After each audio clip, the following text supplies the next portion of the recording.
Dear colleagues, ladies and gentlemen, welcome to this first webinar of the collection on cancer screening. In this first webinar, we will deal with the prostate cancer screening. My name is Ferdinando Petruzzuoli. I'm a family doctor living and working in Italy, and I'm a member of the Wonka Europe Executive Board. Prostate cancer is the second most common cancer in men worldwide, but its screening is one of the most controversial topics in clinical and public health. Prostate-specific antigen, PSA, is the most used test to detect prostate cancer, but it has a limited specificity and elevated rate of overdiagnosis and potential overtreatment. Novel biomarkers have been introduced recently to overcome limitation of PSA. These novel biomarkers have an increased ability to select patients for biopsy and identify men at risk for clinical significant prostate cancer. Initial data seems to be promising. In this webinar, we will have two distinguished keynote speakers with a slightly different perspective on the topic. Professor John Brandt Brodersen of the Department of Public Health at the University of Copenhagen, Denmark, and Professor of the Research Unit for General Practice, the Arctic University of Norway, and Professor Hendrik van Poppel, former chairman of the Department of Urology at the Catholic University in Leuven, Belgium, and now chairman of the European Association of Urology Policy Office. Thank you.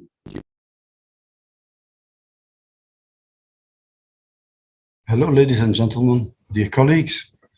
It's a great pleasure for me that I have got the opportunity for presenting my views on whether it is time to start early detection for prostate cancer. And I'm very grateful to Wonka that they have given me the opportunity in this controversial session on prostate cancer screening. I am the chairman of the policy office of the EAU and have all my life been active as an oncologic urologist, mostly with prostate cancer, kidney cancer, bladder cancer, testicular and penile cancer patients. And today I have been invited to participate in this, what they call a debate, and this is what John Brandt Brodersen answered. Thanks for the invitation. I will give a talk about the potential harms of PSA screening, where there are no or very small benefits.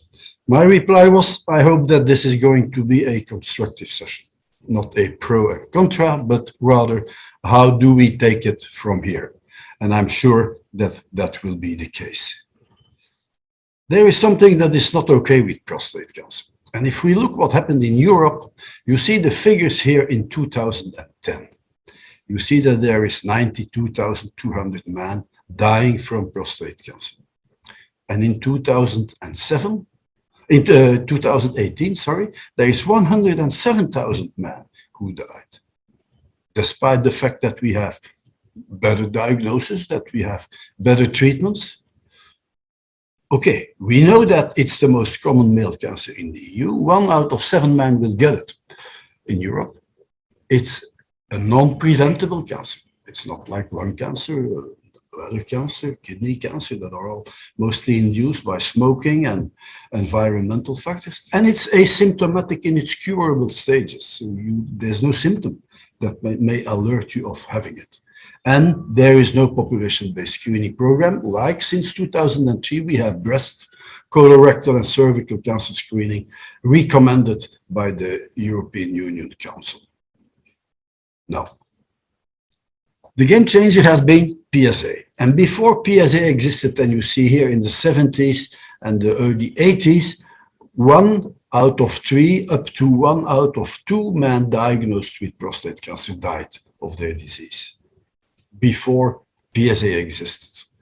And today you see here Northern Europe, Western Europe, Southern Europe, there is differences obviously in the different parts, but this is the number of men that got cancer and this is the number of men that die. So there has been a major progress made over the years since PSA has been used.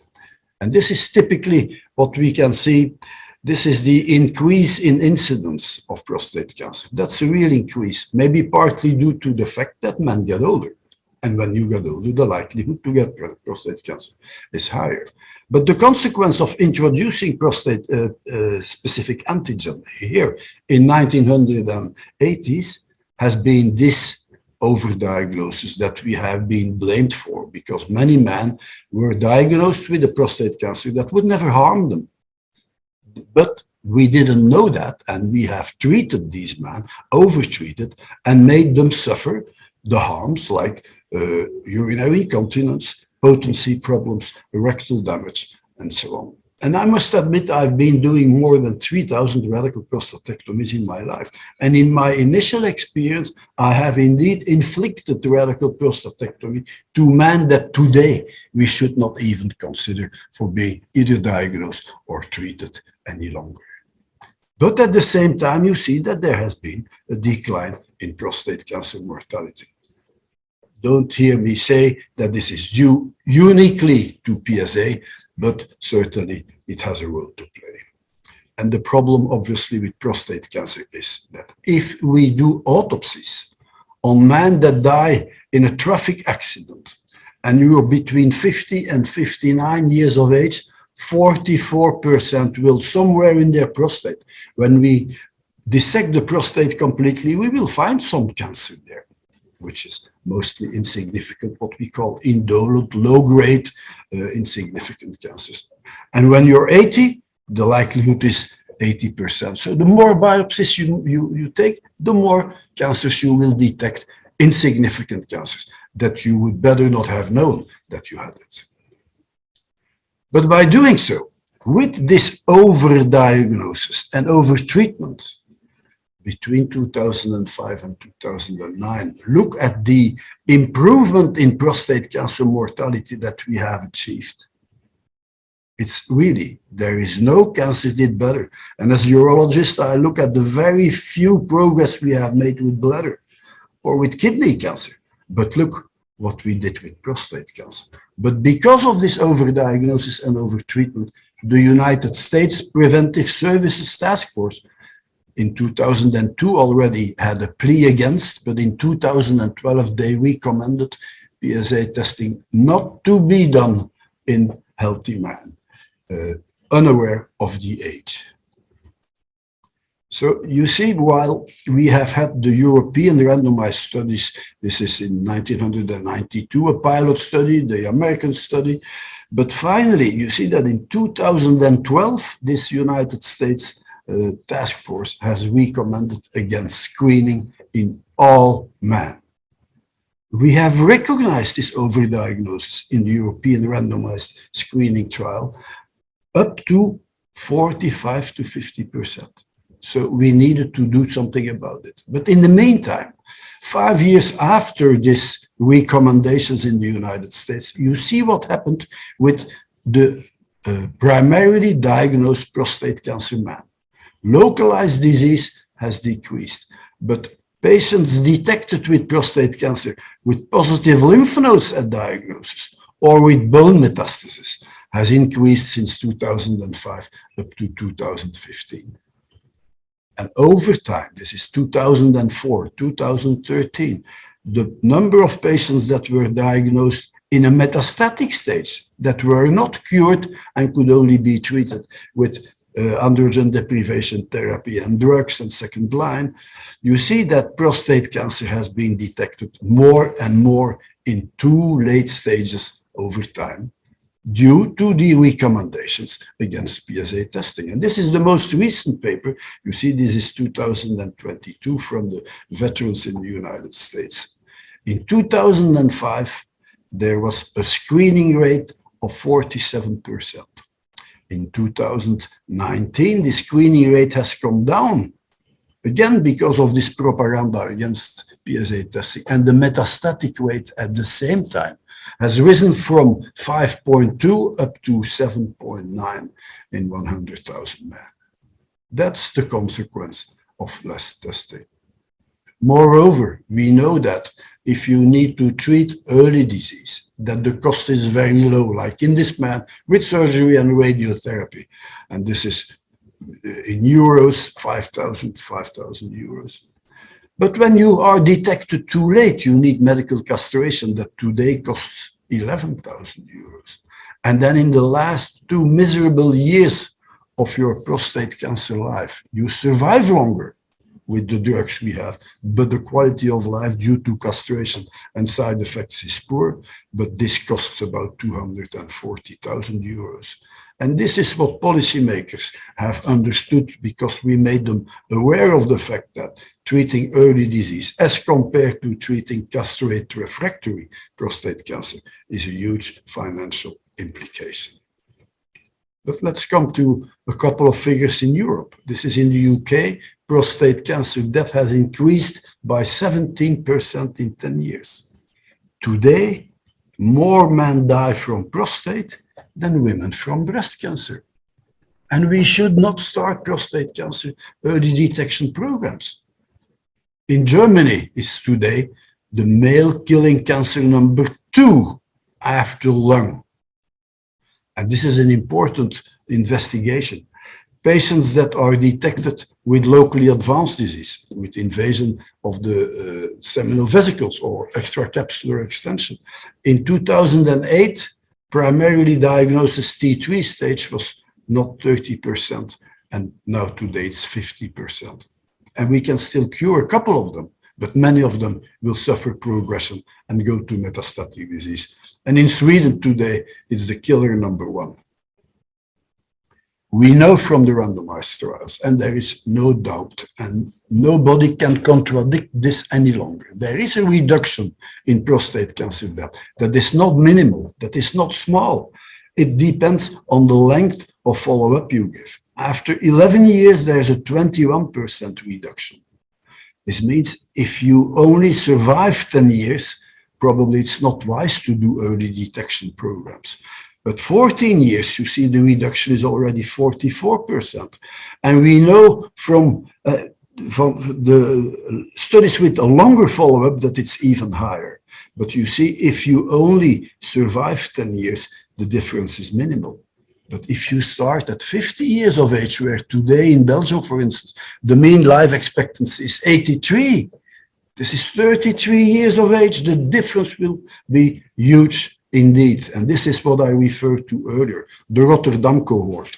This is a cohort where there is about no contamination. So in the non-screening arm, there were no screenings. And you see that at 19 years of follow-up, the reduction in prostate cancer deaths is 52, metastatic rate is 54%.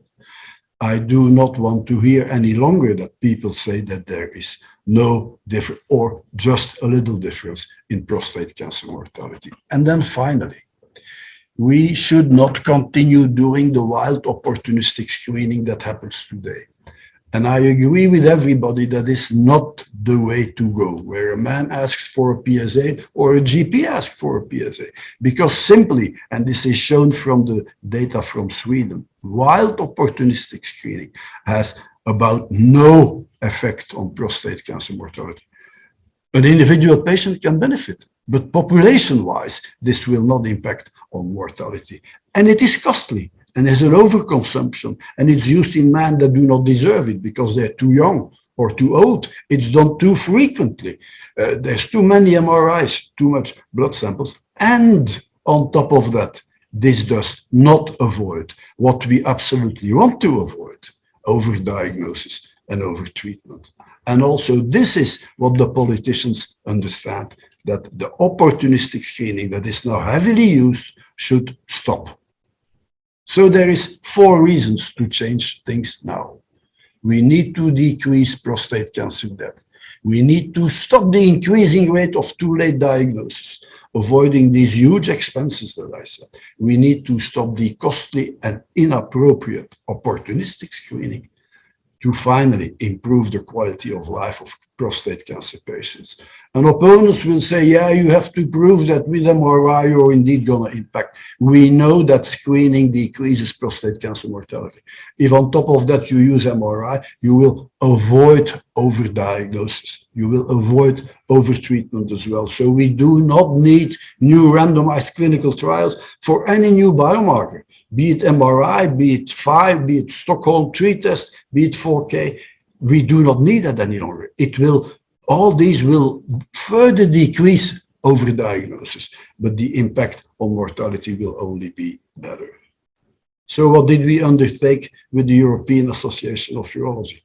We stopped talking to each other, to doctors, to clinicians, to researchers, but we went to see the policymakers after Ursula von der Leyen has given the way to the Europe's Beat Cancer Plan. And we told her, listen, if you mean it that you want to beat cancer in the European Union, and you give not a priority to the most common male cancer that has become the first killing male cancer in some countries, the second and third in others, you cannot be serious. So we needed then to prepare a novel way of early detection, avoiding overdiagnosis and overtreatment, and that stops the ongoing opportunistic screening. And this is what we have done, and the publication dates back from 2021.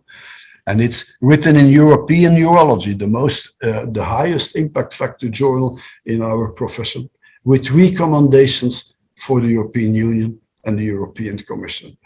And I do not want to go into detail, you can find this, but it comes down that at a certain age, you have your PSA determined. And when it is low, you just come back in 5 years. When it's in between, you come back in 2 years. When it's above 3, you do not undergo a biopsy yet. We first do risk calculation, and we have modern tools now taking into account a number of risk factors, and then you are considered low risk or high risk. And if you are low risk, you just go into a safety net and come back after a couple of years to have a new PSA. If you are considered high risk, you do not yet get a biopsy. You first have a multiparametric and maybe a cheaper and faster biparametric MRI. Again, once this MRI is done, you will be PIRATES 1 and 2. This is probably low risk and you go into follow-up, but when it's PIRATES 3, we need to stratify again. PIRATES 4 and 5, probably they need biopsies, and these will be systematic or mostly just only targeted biopsies. And in the end, a number of people will be diagnosed of having no cancer on the biopsy. But 35% of all those that needed to undergo an MRI because we think with the risk calculation that they were high risk, 35% will have cancer. 1/4 of these will go into active surveillance, and 3/4 of these 35% finally will get an early detected cancer treated with curative intent and mostly successfully. And this is what politicians again understand. If we say that an elevated PSA does not mean a biopsy any longer, but that we have reflex testing and that we have MRI, whereby all these patients, all these men, because they are not patients yet, all these men are saved any further procedure and certainly avoid biopsy, and that only in the end 35% will come to the treatment choice, active or surveillance. And finally, you must know that when the Commission and the Council have taken a decision, this is not lightly taken. There is a scientific advisory mechanism where the SAPIA actually listens to European academicians, and they have been doing a literature review. They have been speaking to all the stakeholders, to urologists, to epidemiologists, to oncologists, and finally, after listening to the police and the EAU recommendation on screening, the new one, they found the scientific base for organized prostate cancer screening strong, provided that the age criteria are appropriate. So not before 50 and not after 70 or 75. And it is likely that MRI will become part of these screening programs as we have proposed, because we need to address the high levels of inefficient and costly opportunistic screening. And we were sitting in the Czech Republic in Prague just a couple of weeks before the end of 2022. And a week later, this gentleman, who is the Minister of Health of the Czech Republic, because Czechia had the presidency of the EU, they have signed the agreement that the EU Council now gives the green light for EU-wide guidance and collaboration on early detection for prostate cancer. And this has then in the Council been discussed with the member state governments. And the advice has been weakened, has been diluted, but the final conclusion and the recommendation, after, as you can see, the recommendation of 2003, we had to wait for 20 years to get there. The EU Council is now advising to do a stepwise approach, including piloting and further research to evaluate the feasibility and the effectiveness of the implementation of organized programs with the use of PSA and the use of MRI. And this is exactly what we are now trying to start up. And the EU for Health program has given a call where they have asked us to investigate what is the state of play today and what will be done in the different member states. Because if you look at the mortality rates in Scandinavia and in the Baltic states, compared to Italy and Spain and Malta and Greece and France and even Belgium, where 4 men die every day, you see that probably the interest of screening programs in the upper half will be much larger than in the lower half. But why would these countries with a low mortality still continue to accept that a number of men die from this terrible disease, which we know is in the end of life so terrible and painful? And you see, there is countries that do better.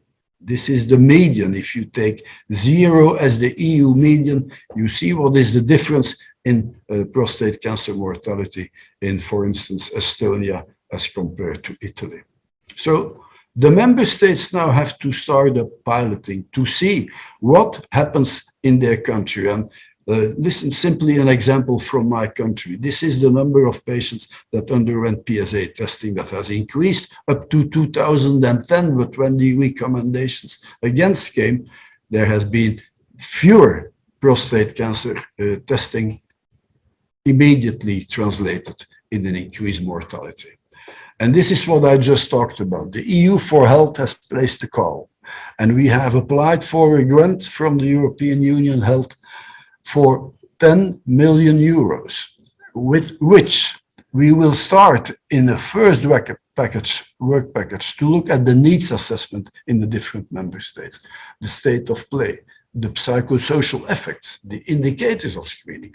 In a second work package, we will look at how we need to do this piloting with the algorithm that we have proposed. And then we will do pilot studies in 5 different places. This is financially supported by the EU for Health. And then finally, we will evaluate the program. And you must know that actually we just have 3 years to come up with the results of these investigations. Now, the countries where we will pilot are mentioned here. You see, again, the different work packages. This is the alliances of countries where we have been working with. This is the organizations we are working with. And this 3-year project with 10 million euros spent by the European Union, we will do a pilot in Lithuania, in Poland, in Ireland, and 2 in Spain. But we are working together at the same time in Czechia with the Swedish program, the OPT, the organized prostate cancer testing, with Denmark, with Estonia. And there is much interest even outside the European Union. You see in Moldova, in Finland, in Georgia. So I think that we are making this way, getting the results of their pilot studies together in a living knowledge platform on prostate cancer screening for Europe as a whole. There we can make in 3 years from now the final recommendation of this is the way you should tackle prostate cancer in Romania. This is how you should do it in Belgium. This is what needs to be done in the Baltic states. This is what we need to do in the Czech Republic. And this is what we then finally will be able to advise to the European Commission and the European Council as recommendation. Is there controversy in cancer screening? I think we all want to stop prostate cancer mortality and do better than we have done in the past years. With this, I want to thank you for your kind attention. Hello, everyone. I'm John Brodersen. I'm a GP from Denmark and professor in general practice. And I'm going to present to you prostate cancer screening or timely diagnosis.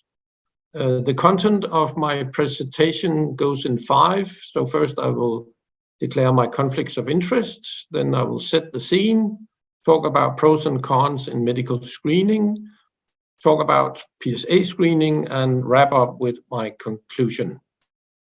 Of conflicts of interest, I have 2 intellectual conflicts of interest.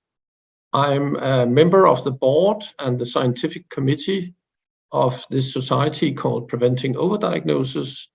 And in August this year, I'm also hosting the conference in Copenhagen.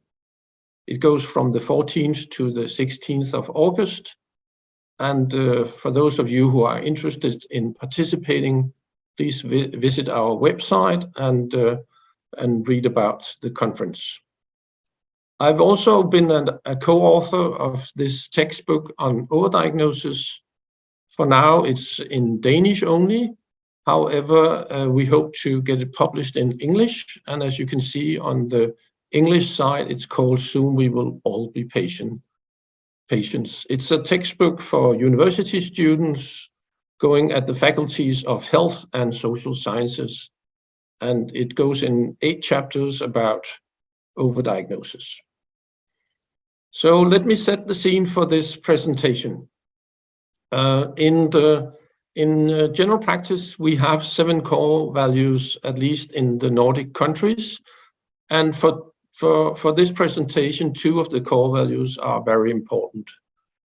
Second core value goes, we provide timely diagnosis and avoid unnecessary tests and overtreatment. Disease prevention and health promotion are integrated in our daily activities. And the third one is we prioritize those whose needs for healthcare are greatest. And looking at the greatest need and the benefits and harms compared to pre-test probability, Paul Glasziou and Les Ervig did this beautiful paper in BMJ several years ago in 1995, where they show there's a linear relationship between the patient's pre-test probability and how much the patient will benefit from an intervention. And as you can see, a person with low risk will have low benefits, and a person with high risk will have much greater benefits. However, the harm along this continuum is nearly spread out equally. And this gives us this dilemma that we will have the 2 lines crossing somewhere between benefits and harms. And sometimes the harms are very small, sometimes the harms are very big. But in one end of the continuum, we are doing more good than harm. And on the other end, we're doing more harm than good. A priori, screening participants have very low risk. So we have the dilemma with medical screening that for most of the participants, we will do more harm than good. And the discussion will always go around where should we put the threshold and how should we weigh the benefits and harms. And my presentation will also come back to this. Then I have a slide here talking about sustainability in healthcare and evidence-based medicine. We know from Australia, US, and UK that 60% of what we are doing in clinical care is what I would call good clinical care or evidence-based. 30%, the yellow part, has low value care, as you can see. So 30% of what we're doing as clinician is low value care, and 10% of what we're doing is harmful care. And if you look at the carbon footprint, then all the carbon footprint that healthcare is producing, 80% comes from clinical activity. So if we want to be more sustainable in our healthcare, we should look at these 40% where we're doing harm or low value care. Pros and cons in medical screening. Let me first define what I mean by screening. This figure is from WHO, where you can see a population on the left side of the symptom onset. So it's an asymptomatic cohort, and screening is targeted to populations where you see all these small figures of people, and you are trying to find disease among this population. On the right side of the symptom onset, you have people with symptoms. And here we talk about diagnosis. And there's an error called early diagnosis, but my critique would be, where do we have timely diagnosis? And that's somewhere on this continuum on the right side of the figure. But timely diagnosis as a construct hasn't really been well defined and is, of course, context related. If we look at all the benefits and harms that we can have from medical screening, then the benefits are reduced mortality, morbidity, incidence, and less radical treatment. On the harm side, we have longer morbidity, two false results, overdiagnosis, overtreatment, induced morbidity and mortality, and increased fear at population level. I can, of course, not go through all those benefits and harms in PSA screening, but I will touch upon a few of them, especially reduced mortality and overdiagnosis. The cascade of screening is quite important to understand. This figure is from Rush Harris's paper, where you can see at the bottom that you have 4 different types of true positive results, and only one of them will benefit from the outcome. The 2 yellow ones are those with unchanged prognosis. This is people that will die anyway or survive anyway the disease we are screening for. And then the gray box, that's people that are overdiagnosed. This can also be shown when you combine reduced mortality, longer morbidity, and overdiagnosis. At the top here, you have an overdiagnosed person who goes to screening and will never benefit from screening, but will be for many months or years a patient.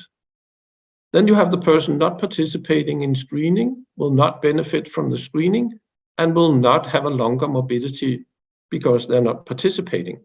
Then you could have the same person not benefiting from the screening, goes to screening, and actually have a longer life as a patient. Then there will also be people dying from other reasons, and they will also be patients longer in their life. And then the last arrow is the patient having benefits from the screening and will also be a patient for a longer time period.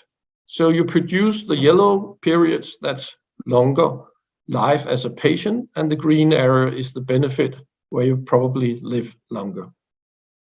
If we go to PSA screening, then this meta-analysis of the 5 randomized controlled trials on PSA screening shows that we cannot bring down mortality from PSA screening. There's a 4% reduction here in specific mortality. However, the confidence interval crosses 1, so it's an insignificant result. You can see that the heterogeneity in this meta-analysis is 58 in I-square, and that is due to the European multicenter trial that actually shows a reduction in mortality of 21%.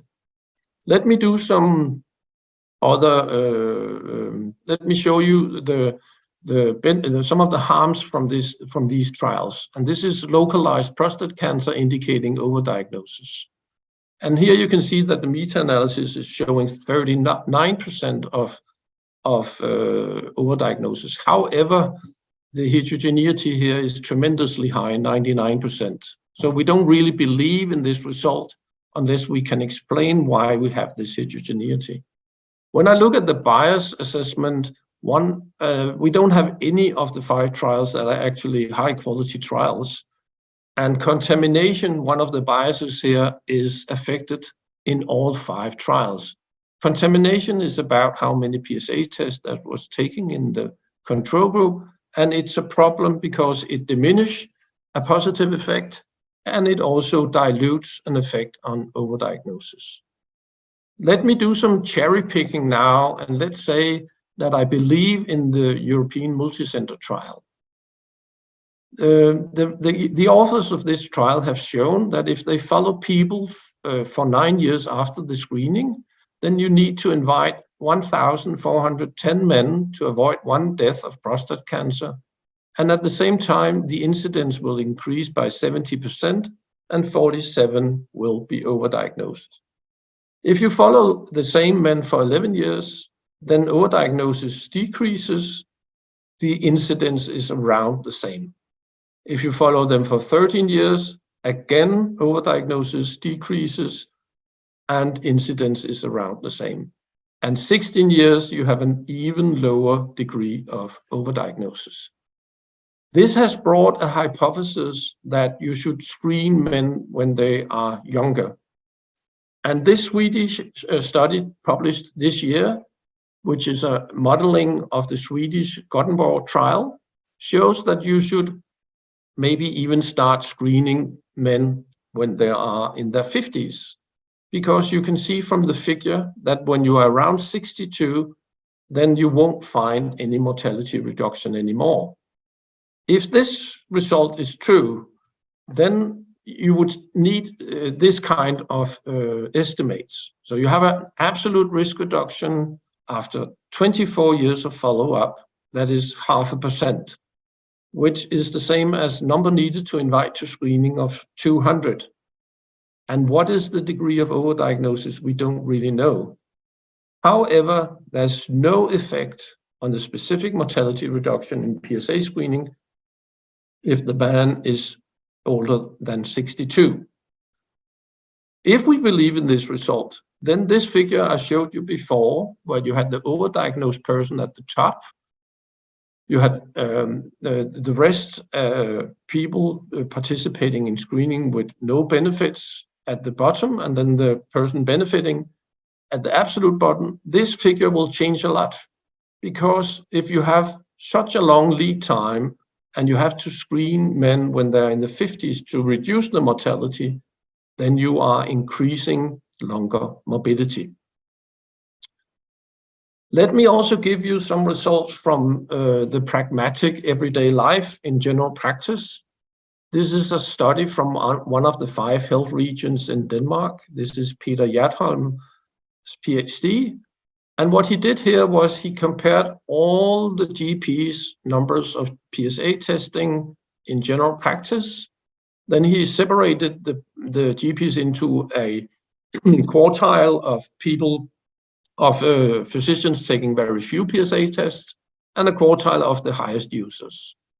And here you see the difference between the lowest users and the highest users of PSA tests. You have a incidence ratio of 1.20, so a 20% increased risk of an ultrasound transrectal, 76% increased risk of biopsies, 37% increased risk of prostate cancer diagnosis, 61% of local stage, prostatectomy more than 200% increase, radiotherapy 28% increase, mortality reduction not significant, mortality all causes not significant, and an increased survival. So we can see that you are producing patients in general practice when you take PSA tests, and you are harming people, and you don't bring down the mortality. Instead of bringing down the mortality, you are actually increasing the survival.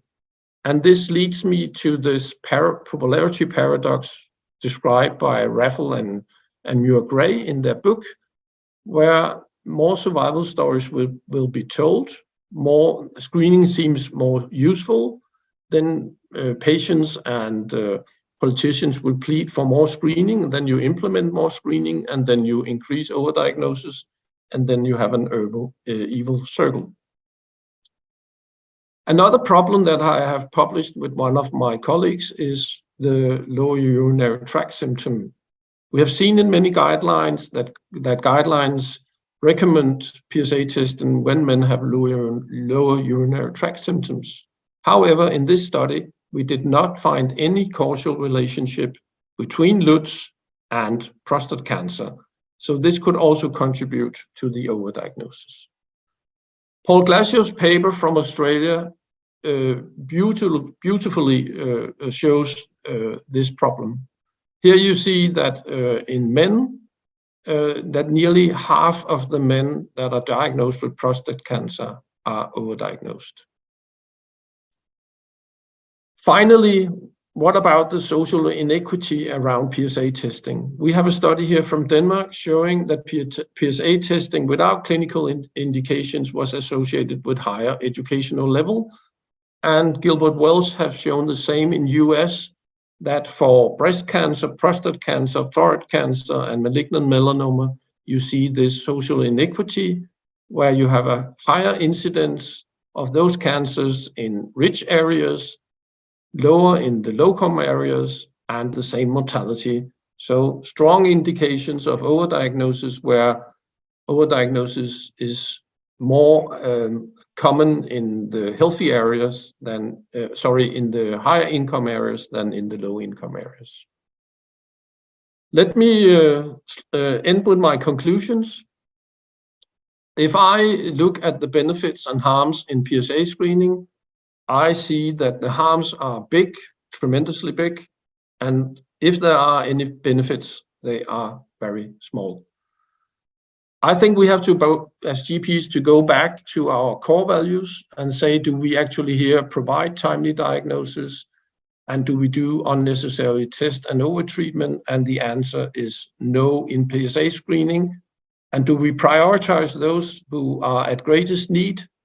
The answer again is no. PSA screening is giving more to those without need. My recommendations for the future would be to conduct timely diagnosis in general practice. I would also plead for more research, and here I would plead for research around symptoms that are related and not related to prostate cancer. I would also plead for research to improve diagnostic test accuracy of clinical relevant prostate cancers. And here we need randomized controlled trials on prognosis of those diagnosed with these conditions. Finally, we need to conduct research to improve treatment of patients with prostate cancer.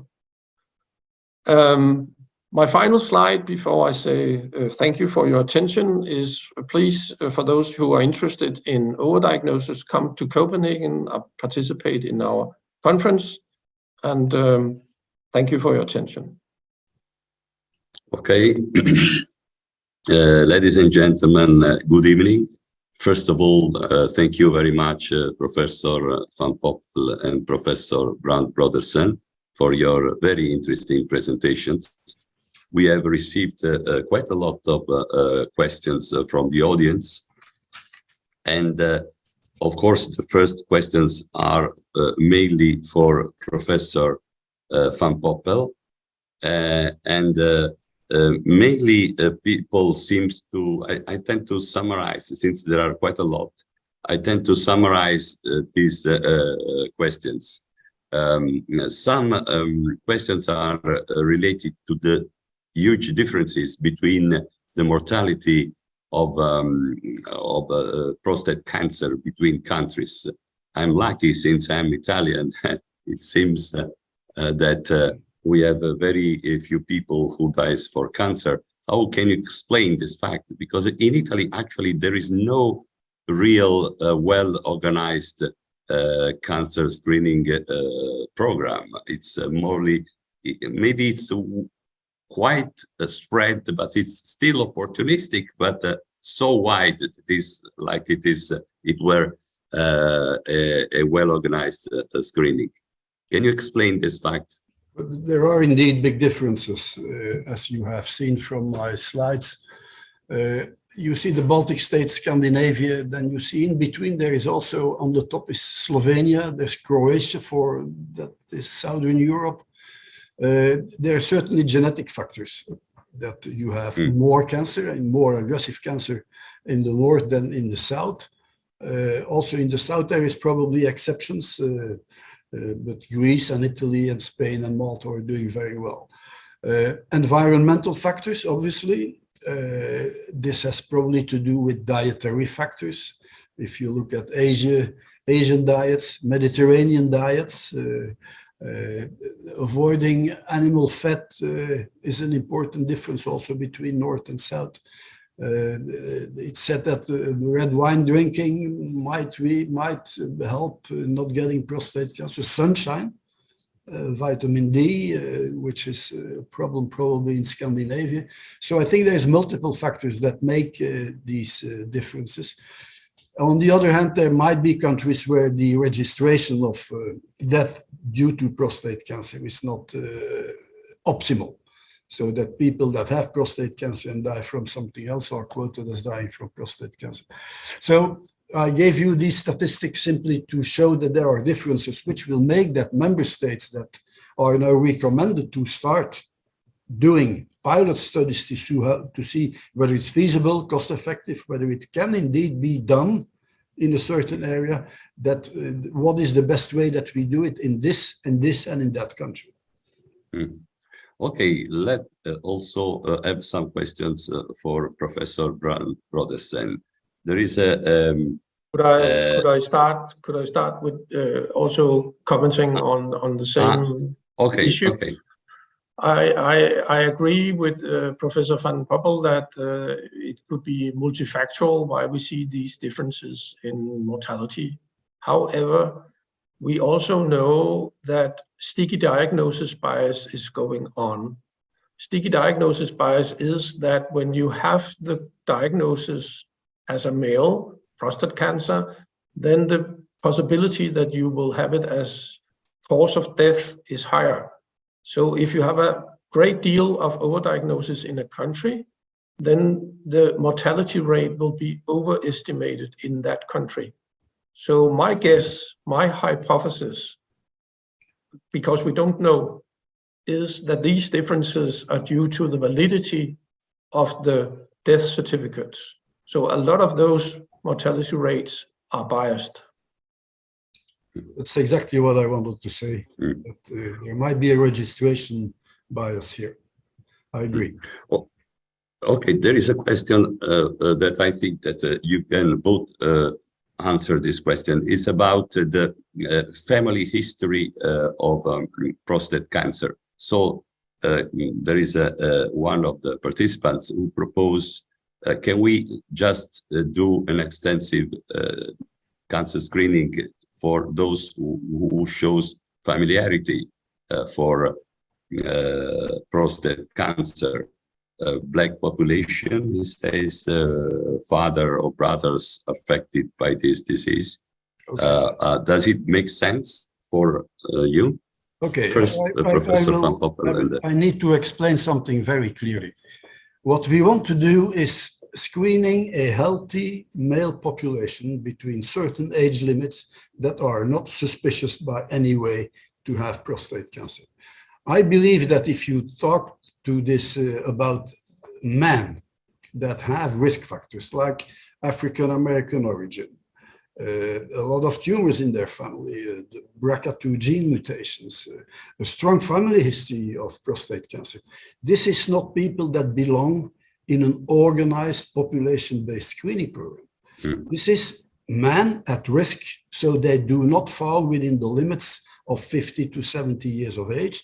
They do not fall in the limits of repeat testing. No, they start at 40, 45 by being PSA tested and then consequently do more or less controls, do more or less MRIs, because they are really at risk to develop aggressive prostate cancer. So, but that is not population-based screening. This is, they fall out of the program actually, because they will be screened before they become candidate to fall in this organized screening program that we propose. Okay, Professor. My reply would be quite different. And we have discussed this in Denmark a lot because I have just been sitting in a committee with our health agency on what we call cancer packages. And we have specific cancer packages in Denmark for each cancer. So if I, as a GP, suspect a person to have prostate cancer, then I can refer the male to this fast track diagnostics. And here we discussed what is actually family history or heredity of prostate cancer. And we don't know, because a lot of the men that are diagnosed with prostate cancer are not having a significant clinical prostate cancer. They are overdiagnosed, and it's due to clinical activity and probably behavior. And of course, we should not test those males. Another problem is that evidence is suggesting that colored men will have a higher risk of having a significant prostate cancer than white males. But again, if the overdiagnosis is much higher among white people than colored people, then you have a skewed data. And it's really a complex situation. So I don't think we have a quite certain definition of what is family history of prostate cancer. I think there is still something that I need to clarify. We want to get rid of opportunistic screening, and we are again talking about how we do screening in an individual or on the request of an individual. What we want is, we talk about the male healthy population of a certain age. We do not want to make them patients. GPs in general are not interested to take on screening activities simply, as you have read 2 weeks ago in the British Medical Journal, a GP that said, what do I have to stop in my activities to allow me, to give me the time to do it? What we want is an organized screening program, and the Commission is very much pushing and putting the accent on it, an organized screening program where a man of a certain age get an invitation letter with all the information of what can be the consequences of a PSA test. He gets the PSA test. He doesn't see a doctor unless he wants explanations about the information package that we have foreseen. Otherwise, he gets from the organization, he gets the implication of what his age and his PSA measure gives, and is then advised to come back in 2 years, in 4 years, maybe to go and have an ultrasound to estimate the prostate volume. And that would then be the start of being in contact with healthcare professionals. But before that, don't make your healthy male population patients. They are screened by an organization and are kept out of the healthcare system. Please. I agree with Van Poppel that we should get rid of opportunistic screening, but I disagree that with the thinking around having a mass screening program for all males. Hypothetically, you could have a better screening program if you only screened high-risk individuals. And we know certain gene variations that males have increased risk of prostate cancer. But then you need to know about all the genes, and that opens the Pandora's box of knowledge. So we are still in a huge dilemma. But I don't think you should, as I also said, I don't think you should implement mass screening programs with PSA for prostate cancer. It's too much harm and too little benefit. I absolutely believe that this is the only solution for the problem that we face today. But you need not to have a high PSA and followed by a biopsy. We need to get rid of the overdiagnosis. And the only way to do that is the first thing you say, you should investigate patients at high risk. Exactly what we do with the risk calculators. If you take the ERSPC risk calculator number 1, 2, 3, 4, 5, and 6, you can indeed 2 times stratify the people to finally know the one who is at high risk and should maybe have a biopsy. We make this distinction between low risk and high risk, not prostate cancer, low risk and high risk of having significant prostate cancer. Okay, let me just propose some other questions from the audience. So for Professor Brand Brodersen, how do you comment the EU initiative for a screening program? It seems that you are not so in favor of, why do you think, what's your comment on this initiative of European Union? I think I made it quite clear in my presentation that I think the evidence of having any benefits are quite weak. We can do some cherry picking and look at the European multicenter trial, and then we can even go further and look at the Gothenburg trial, and then we try to cherry pick the evidence that is supporting PSA screening. But if we do so, it's still very, very harmful with a lot of overdiagnosis. And if we do, as the Swedish people suggest, to only screen those males in their 50s, we will produce patient years between 20 and 25 years. And I don't think our male population wants to be cancer patients when they're in their 50s instead of their 80s. And the longer life you get is 1 out of many hundreds. And this mortality reduction is so much in balance with all the harms. So I don't understand why there is this hype about PSA screening. I think we should use the resources in our healthcare societies better. It's very costly, it's very harmful, and it increases social inequity. Okay, Professor Van Poppel. I can just disagree about the hype. There is no hype. There are the facts that more men are getting metastatic disease and die from prostate cancer than a couple of years ago. Professor All Van we Poppel. need to do is to avoid to make the same errors as we did in the past. It's to avoid overdiagnosis and overtreatment. And we have the tools. And if there is sufficient money, you can do MRI and PHI and 4K and Stockholm 3 test, and you will decrease overdiagnosis, which is the only thing, the only argument that you can have against prostate cancer screening. If we can avoid that, we are there, and we will reduce mortality first. And second, the prostate cancer patient will have a much better quality of life when he's treated early.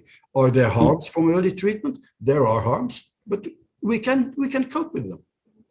Could I please comment 2 things around this? Okay. It is often argued that prostate cancer is the second most common or the most common cancer in males. One of the reasons is overdiagnosis, that it's so common. Another problem in the argumentation is that you can always do active surveillance or watchful waiting, and then you don't need to overdiagnose these males, or you don't have to harm them with the treatment. But it's already harmful to be labeled with a cancer diagnosis and goes for years and years and years in a watchful waiting program. We know that. So all the psychosocial consequences are substantial, and we need to understand the patient perspectives much better and not only look at the cancer perspective. Well, I can reassure you, Professor Brodersen, we are looking into it in the Praise You.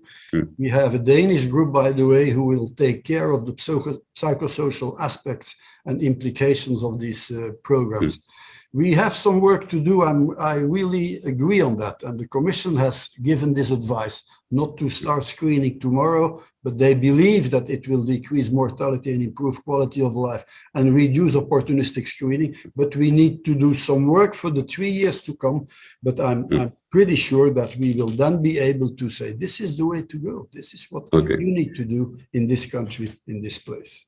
Professor Van Poppel, just to, there are some questions again. Could you clarify once more at what age we should start the screening? Some people suggest, I've understood, the 40s, in the 40s or in 50s. Well, as I said, we want a population-based screening of healthy males that are unsuspicious for anything. So this means that if you have, as we said, family history and how you define it, my colleague is right. It's difficult to define when you have a family history. But if you are African-American origin, if there's a lot of tumors, there's ovarian, there's breast, prostate cancer in your family, you are at risk and you do not belong in the screening population. The screening population that the Commission wants to get introduced in the member states is from 50 to 70. And in countries where there's a longer longevity, I said in Belgium is 83, if it's countries where there's 85, 87, probably you have to go on to 75. This is the screening population. Okay, there are some questions about the use of MRI. So some people think, okay, is it not so expensive? What is the real role of the MRI along with the PSA? Should be, could you clarify? Because people, when in primary care, when you hear about MRI, you think of a very expensive procedure. Yeah, but it also depends from country to country. In my country, an MRI is 147 euros, no more.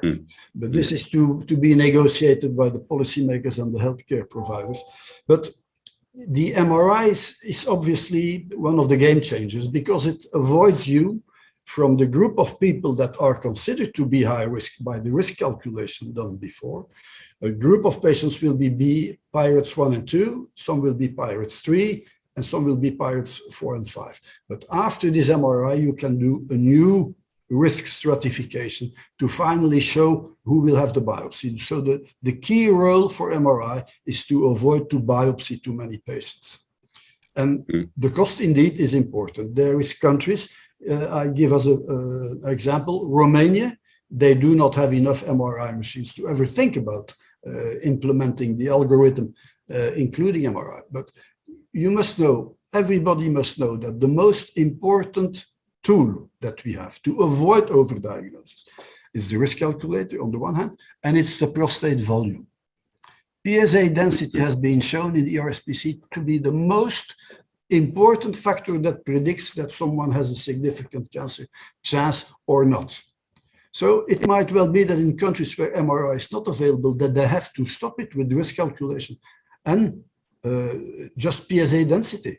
It's an ultrasound or digital rectal examination to define the volume.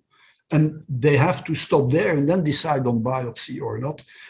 So the algorithm that we have proposed is something that should be possibly implementable in all the EU member states, but I'm pretty sure that with a number of MRIs, that might be a problem in some countries. It's not a problem today in Norway. In Norway, they do the algorithm that we propose already since 2 years. It's not a problem in Austria. It's not a problem in Germany. In other countries, this might be a problem, but I think if you need to stop at PSA density, you have already done with the risk calculator an excellent job in avoiding these huge overdiagnoses that we had with PSA above 3 and biopsy, which was 45 to 50% indeed. There is an amusing question, how to reduce controversy on this topic, because it seems that it's not easy. There are still different points of views. Yeah, it is not easy indeed. I think that the Commission has taken an excellent initiative. The Commission are no experts, so they have the scientific advisory mechanism with European academicians, where they have for about 2 years been investigating. Radiologists, everybody has been there to talk and to say to the Commission what they think about it. They have done a literature review and they have finally, this is not an easy mechanism, but in the end, they have come up with the recommendation to the Council. Hey, Council, you need to adapt the recommendations on screening from 2003. We are now 2023. You need to do something about it. And they have included these 3 cancers. and propose that we now pilot and study on how is this cost effective, what is the state of play today, what happens in Denmark today, how much opportunistic screening is there, how many men die from prostate cancer really, not from something else with prostate cancer. So I think this is the important task in the work package 2, to really show the Commission what is the state of play and the needs assessment today.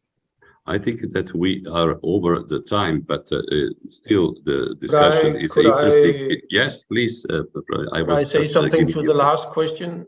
I think one of the problems here is that we as GPs are looking broadly on society. So we look at sustainability.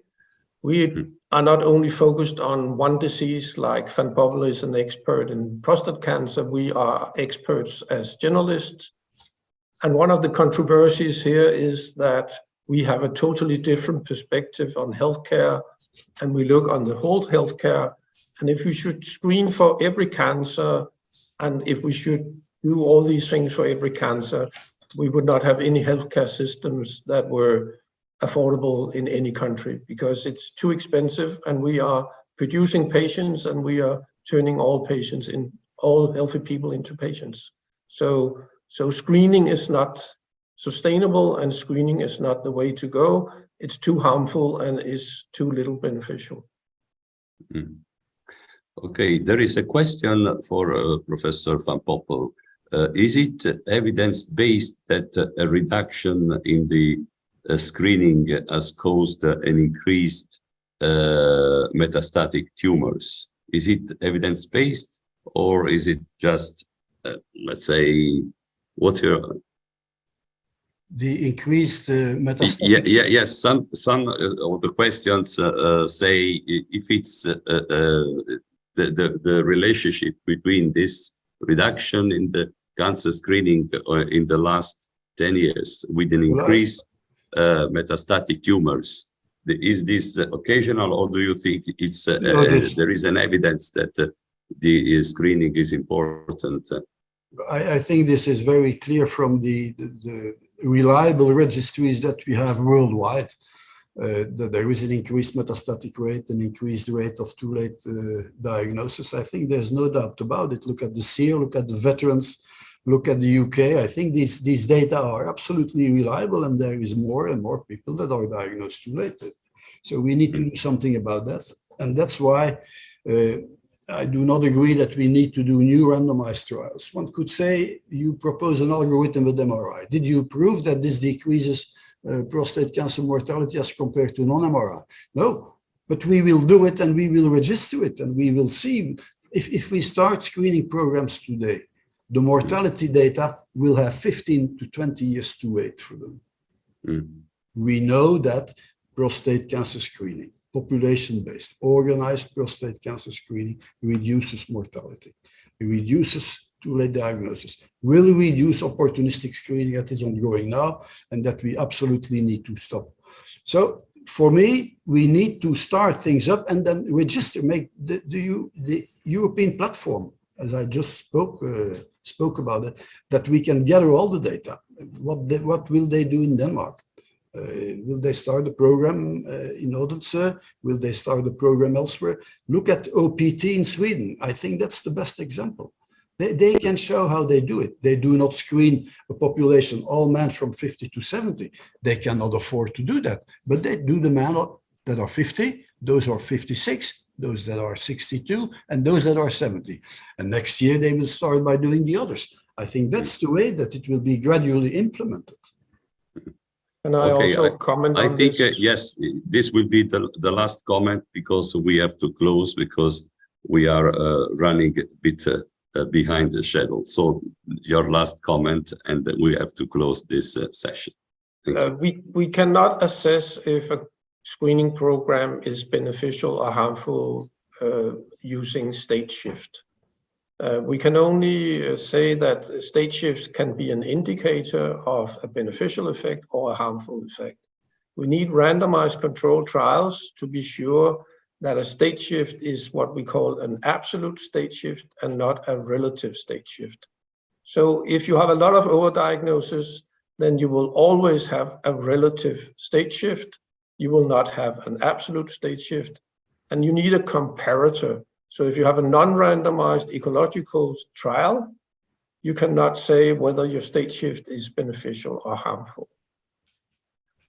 Okay, I thank you. I see that there are still controversial between the two speakers and maybe also among the participants to this session, but in a way this session has been very challenging also for the moderator.